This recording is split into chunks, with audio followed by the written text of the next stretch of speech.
This is 14.3 Session Plan, Session and Programme Reviews.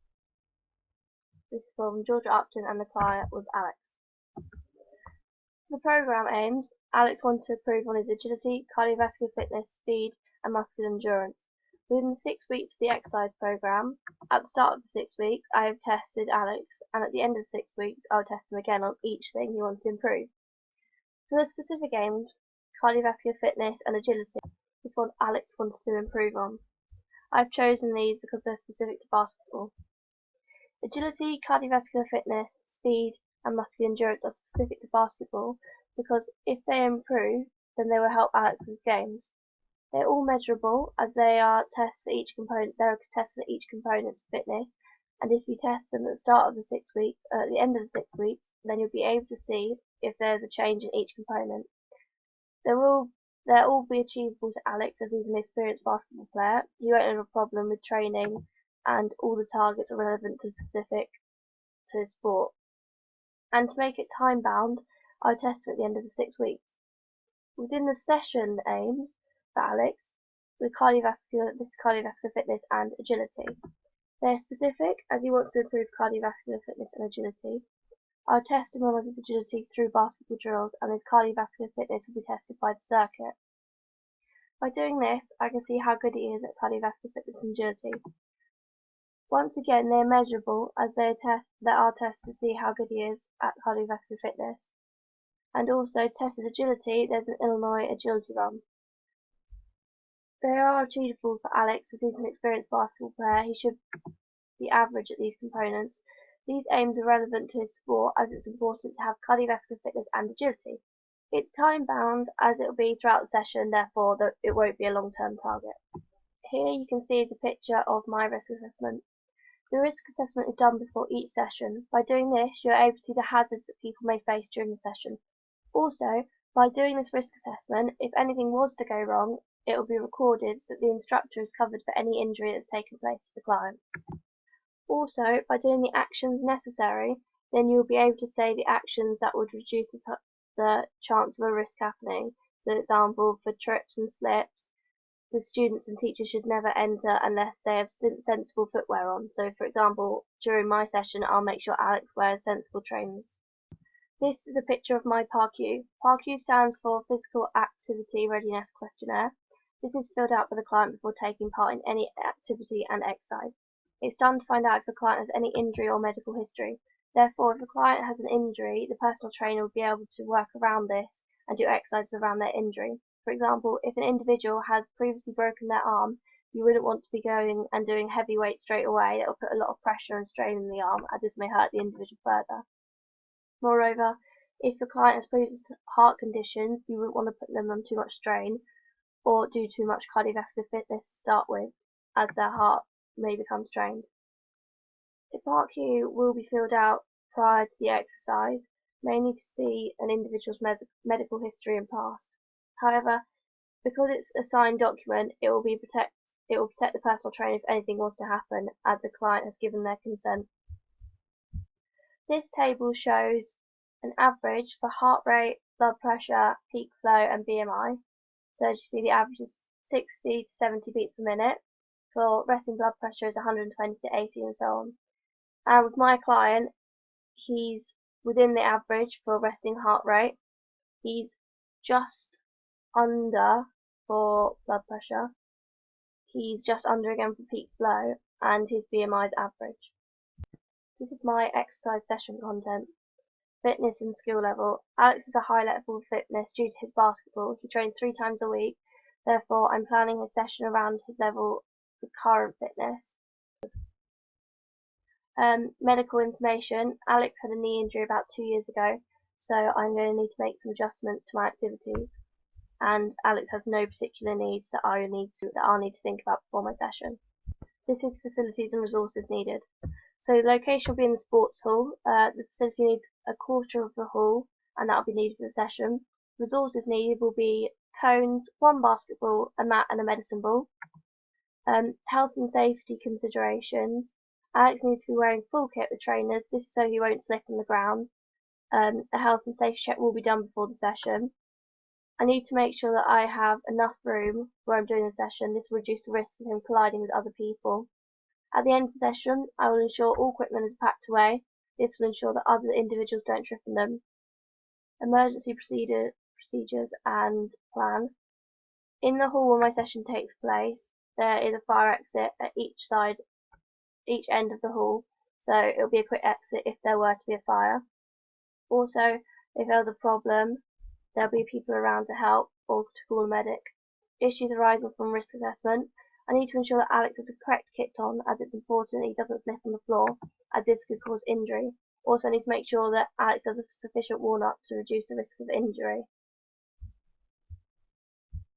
Warm-up. So the issues arising from the risk assessment was that I need to ensure that Alex has the correct kit on, as it's important he doesn't slip on the floor, as this could cause injury. Also, I need to make sure that Alex does a very good warm-up to make sure all his muscles are elastic enough to ready to do exercise.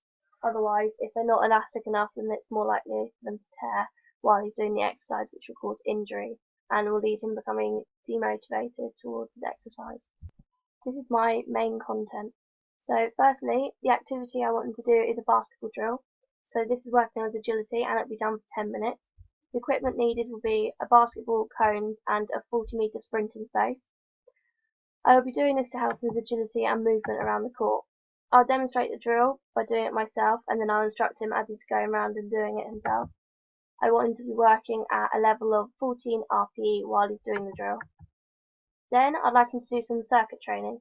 So once again, it's going to be working on his cardiovascular fitness. This will be specific to basketballs that will help him with aerobic endurance during the game. So the equipment needed will be a medicine ball, a mat and some cones. Once again, I'm going to demonstrate how to do each activity at each station and then tell him again to remind him while he's doing the circuit. Each time I'll make him do the exercises, so the same amount of time. However, during the last circuit, I will include burpees. Then I'll so with the basketball drill, I'm going to be doing agility. So firstly, he's going to sprint to the chair. He's going to then pick up the ball from the chair, dribble the ball in and out of the cones, put the ball back on the chair, walk back to the start. If the client's finding this too difficult, then I'll adjust it to jogging with the ball and make the rest longer. With the circuit, station 1 will be sit-ups for 30 seconds. I'm going to make sure he doesn't pull on his neck because that could cause injury. Station 2 will be press-ups. Once again, this will be for 30 seconds, and I'll make sure that he keeps his back straight. So station 3 will be sprints, once again for 30 seconds, and if he's finding it too hard, I'll let him jog. Station 4 will be Russian twists with a medicine ball for 30 seconds, and if he's finding it too hard, he can either use a lighter weight or use no weight at all. Station 5 will be squats with the medicine ball, so this will be for 30 seconds, and if he finds it too hard, he won't use the medicine ball. This is the cool down. So by doing a cool down at the end of each session, it will allow Alex's muscles to return to their original state. So the original state is what they were before the exercise. Also, by doing this, it will reduce DOMS, which is delayed onset muscle soreness. Although he'll be cooling down physically, he'll also cool down mentally. So when he's hyped up and got that all adrenaline working, he's going to calm it down. I want my client to leave positively, therefore I'll give them praise for what they've done during the session to make sure they leave happily and they'll want to come back again. So ending the session, at the end of the session I'll pack away my equipment to reduce the chance of another individual tripping over my stuff and injuring themselves, but I'll also give them an end of session plan to see how I did as a personal trainer. Going back to the client aims, the specific session aims was to work on his cardiovascular fitness and his agility. So they're specific as he wants to improve cardiovascular fitness and agility, and then I'll test him through this, which I did. And we worked on both of them during the session, and he worked very hard on his cardiovascular fitness during the circuit and pushed himself to the maximum. And with the agility, he could have pushed himself a bit more, as I felt he was working under what I asked him to, which was 14 RPE. Apart from that, I think Alex did very well. Here's evidence of my peer review evaluation form. So you can see during the session, before the session and after the session. And this is the client review evaluation form and evidence of it that it was done. So this is strengths and areas to develop regarding me as leading a session. I clearly stated the aims of the session. This is important as the session needs to be related to his program aims. An example of this was when I told him that we were doing agility, as that was one of his main targets.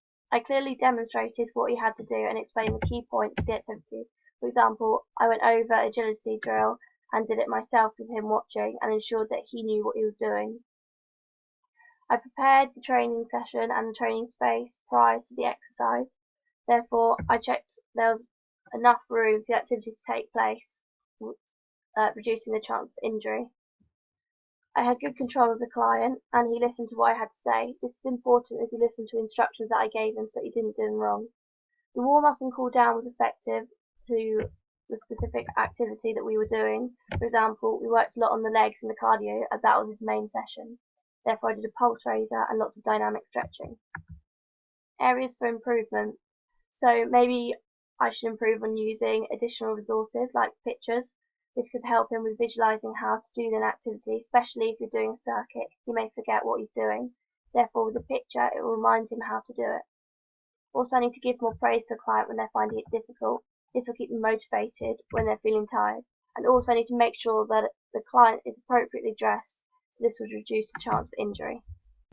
This is my client aims, the program aims. So Alex wanted to improve in his agility, cardiovascular fitness, speed and muscle endurance within the 6 weeks of the exercise program. So I tested him at the start and then I tested him at the end.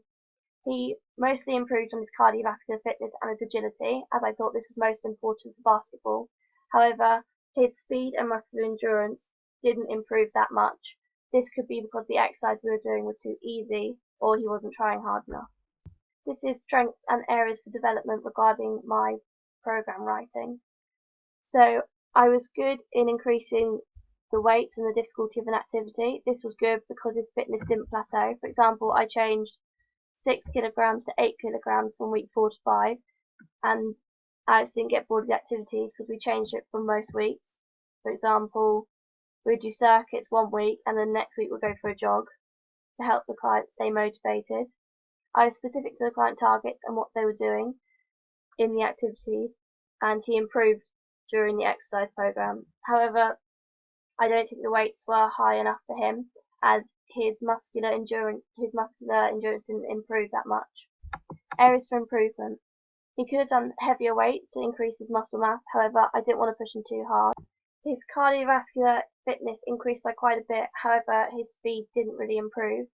This could be because he wasn't pushing himself to what I was telling him to work at, and he could have worked at a higher RPE to help him through this.